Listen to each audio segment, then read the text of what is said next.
Small business turnaround. Revitalize your struggling or stagnant enterprise. The summary and brief. If you manage or own a struggling small or mid-size business, you know how hard it is to stay afloat and turn things around when the going gets tough. You are not alone. The risk for failing seems to be greater with every passing year. According to the Small Business Administration, business failures rose an incredible 16.6% from 1986 to 1996. And business bankruptcies rose 5.3% during 1996 alone. Mark Kramer takes the process of turning around a small business and compares it to getting back in shape. You didn't lose shape overnight, it took time. There were good things that you stopped doing, and bad habits that you started. Worse yet, you may have cultivated an all-knowing attitude that erroneously convinced you that you had everything under control. This summary provides practical steps to help your company go from struggling and stagnant to growing and prosperous.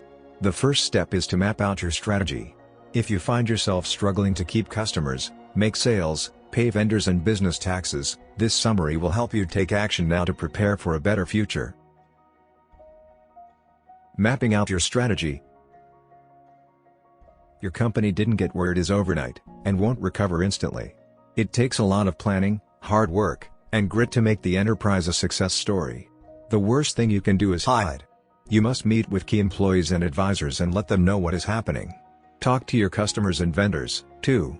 They have probably been hearing rumors anyway, and since rumors are often exaggerated, they will be reassured to hear the correct information directly from the source. Vendors especially want to know what your plans are and how they will be paid. You will also need to contact tax authorities if you can't meet your obligations. They will usually do all they can to work with you. The same goes for your bank if you are having trouble paying business loans on time.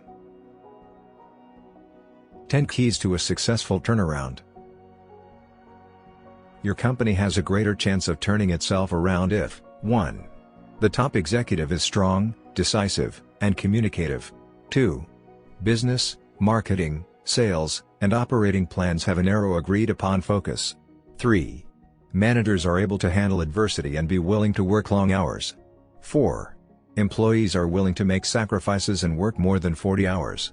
5. Board of directors and advisors are strong and experienced.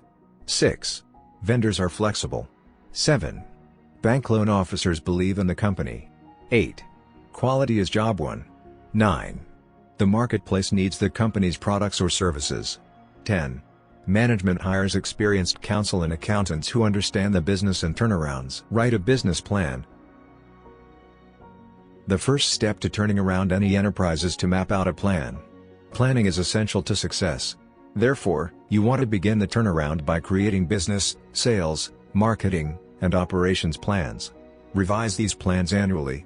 Those who get in the habit rarely fail. That's because detailed planning lets everyone know where the company is and where it's going.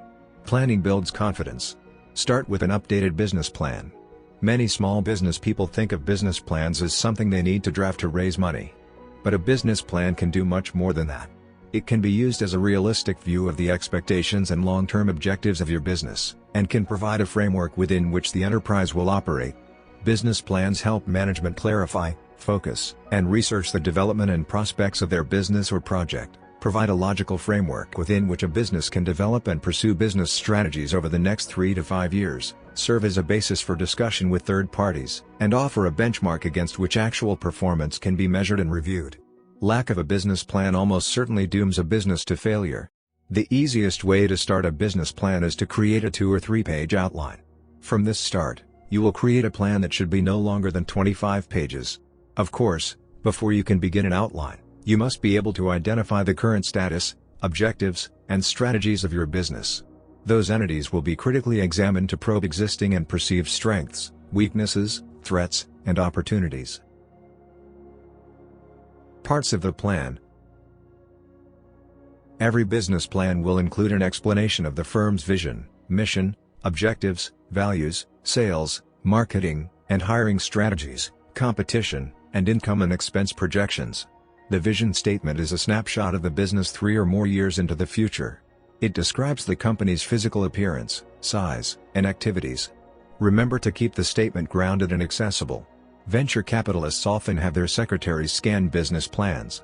If your vision statement isn't clear enough for a secretary to understand, it will never see the light of day. The mission statement explains what the business is trying to accomplish. When crafting the mission and objectives, management must ask, what are the central purposes and activities of the business? What are its major objectives, key strategies, and prime goals?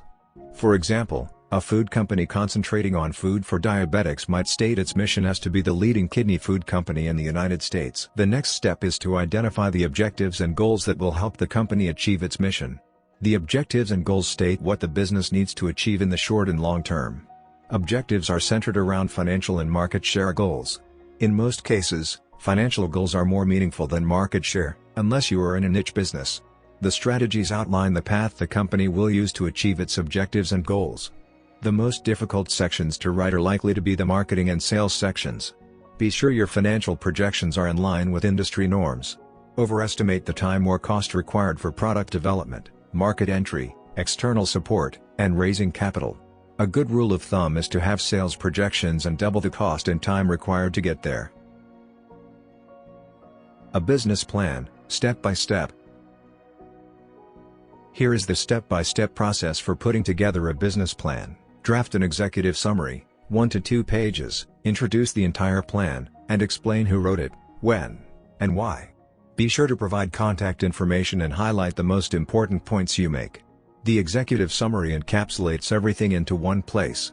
Many investors don't read anything but the executive summary on the first go-around. If it doesn't make the cut, the plan goes in the trash. Make sure the executive summary shines. State your mission and objectives, 1 to 2 pages. The mission statement tells the reader what the business is trying to accomplish. Every employee should be able to articulate the same mission if asked. It is followed by the objectives the company wants to accomplish. Describe the company history, 1 to 2 pages, summarize the company's achievements and performance and introduce the shareholders or principals. It is a snapshot of where the company has been and where it is now. Describe the company's products/services, 1 to 2 pages, describe what makes your products or services special. Profile the target market, 1 to 3 pages, address the size, segment, trends, and potential customer profiles. A lot of the information you need on the target market is available through research. Try industry publications, research departments, college professors, and trade associations.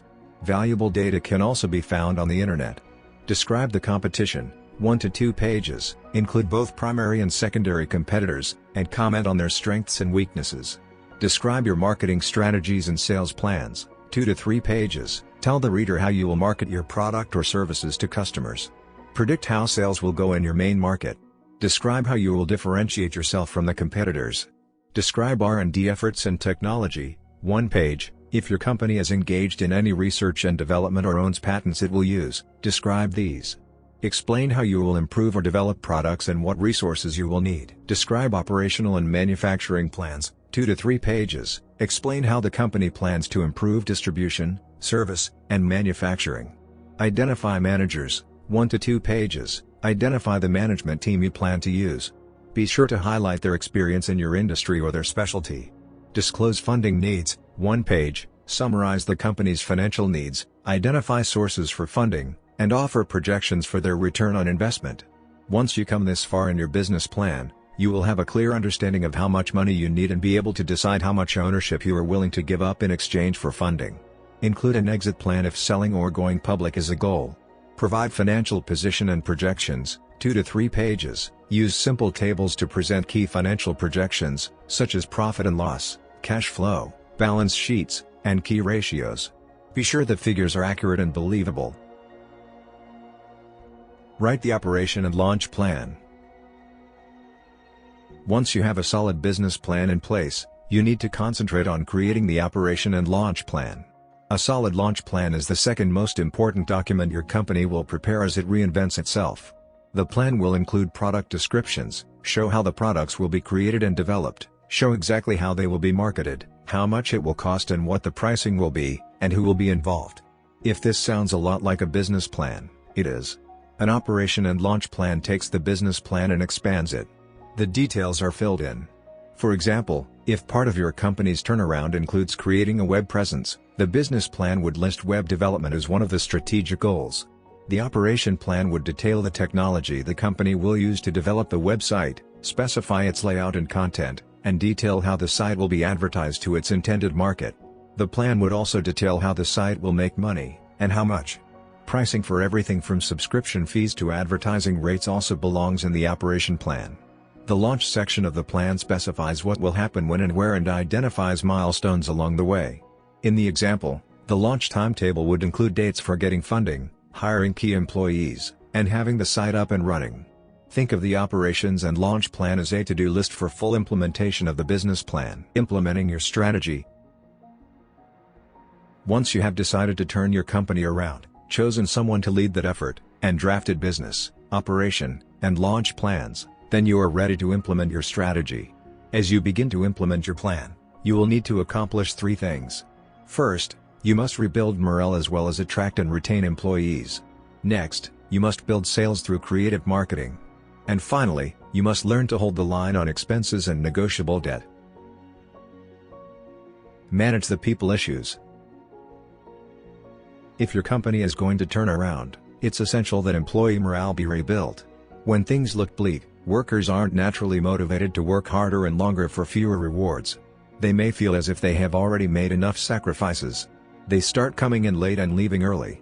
They steer friends and acquaintances away from joining the company. With time, energy, and commitment, these negative attitudes can be transformed. Recruiting for a turnaround is often difficult.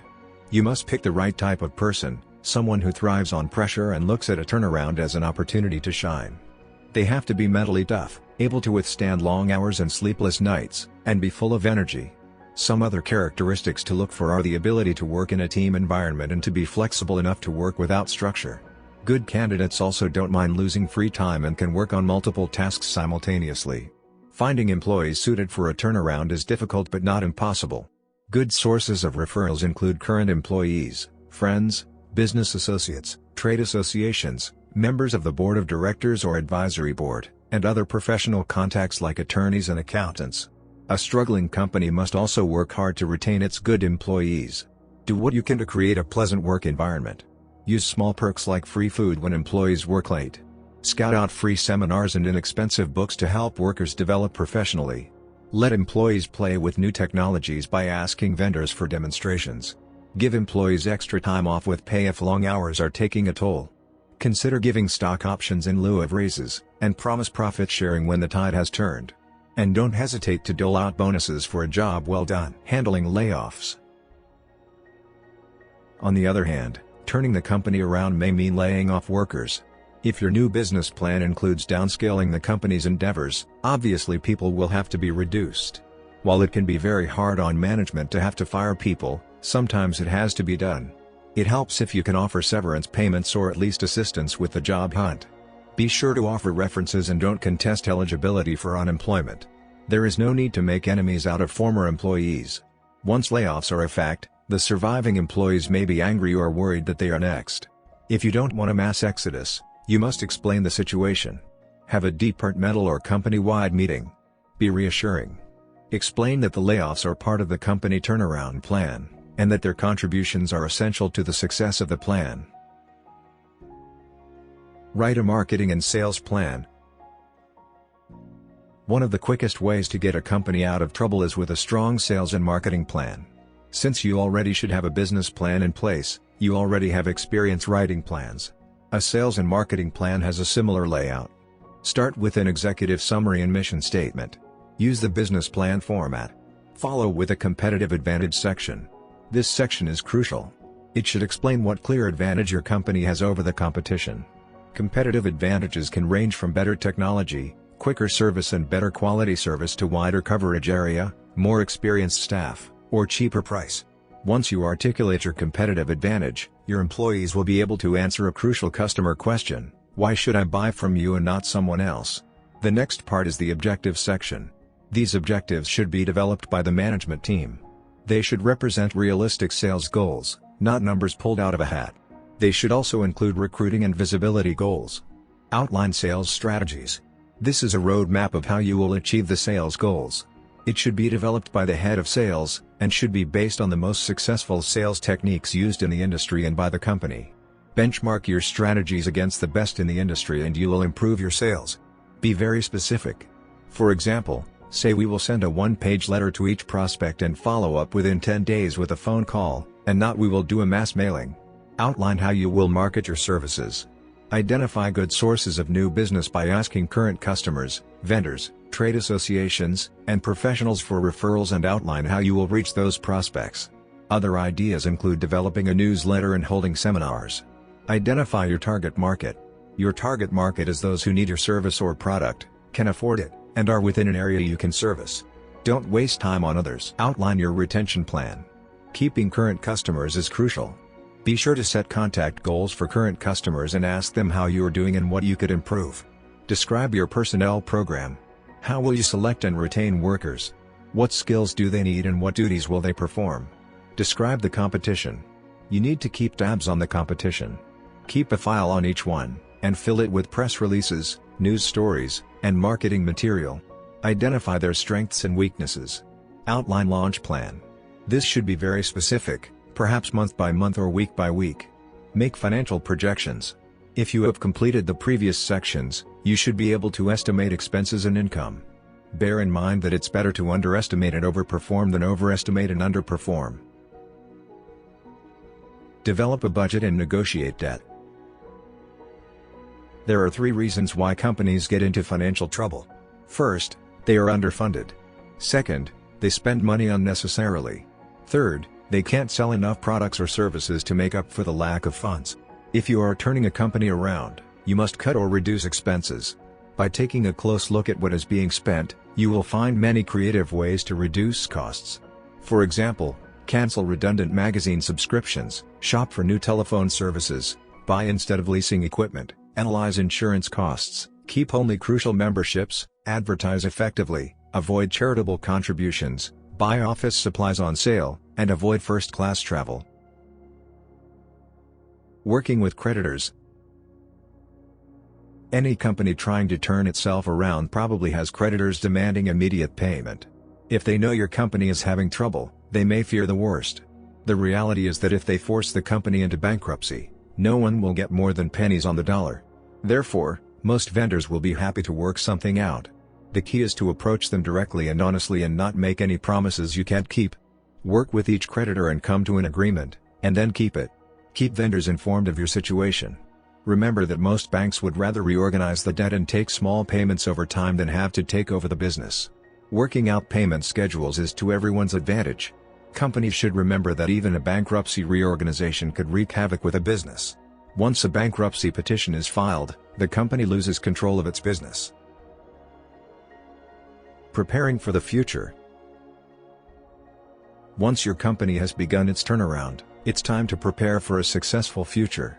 Preparing for the future includes finding new ways to build sales and obtaining funding to allow your enterprise to keep growing. Acquiring outside advisory board members is also recommended. Use the internet to cut costs and boost sales. The internet is probably the best and most cost-effective medium to promote a company's products and generate new sales.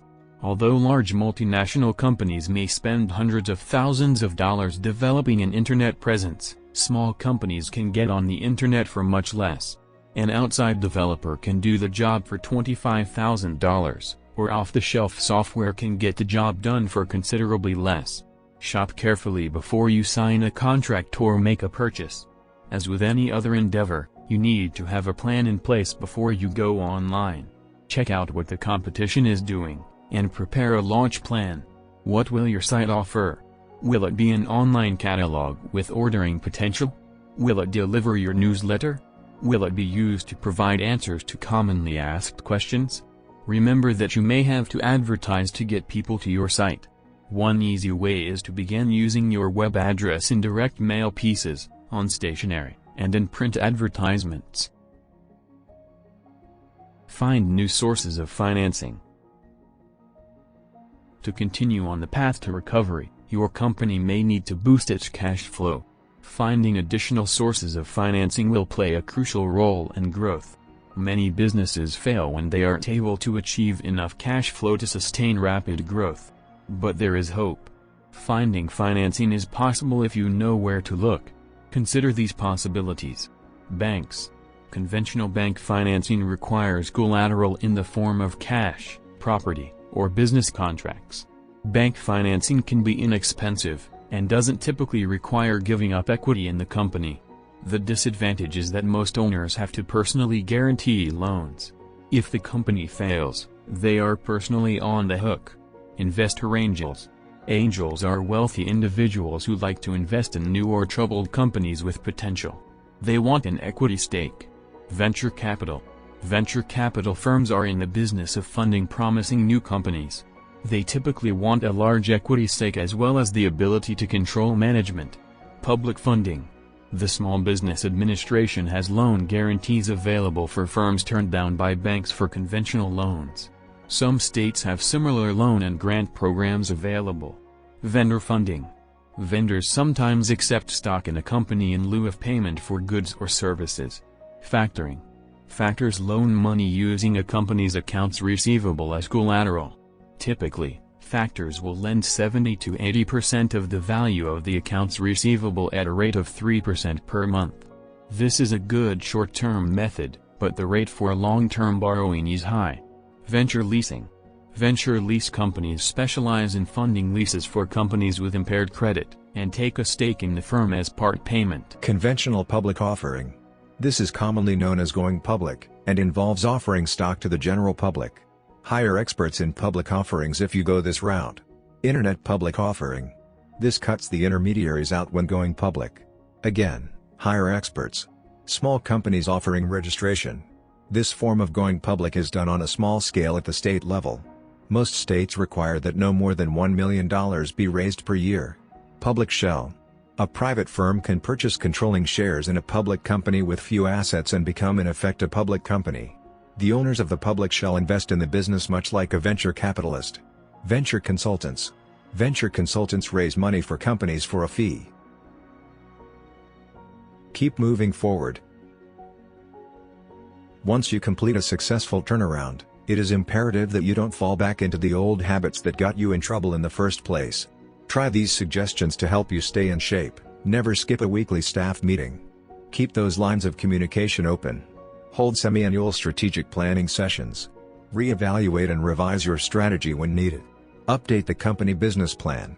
Review and rewrite sections regularly. Hold monthly company meetings. Always ask for input from your employees. Evaluate management. Remove or add people if the current team isn't getting the job done. Keep a close eye on the cash. Constantly re-evaluate expense items such as telephone, insurance, and maintenance. Stay in contact with customers. Call customers every 6 to 8 weeks to be sure they are happy. Hold semi-monthly board meetings. Management and the board should meet every other month.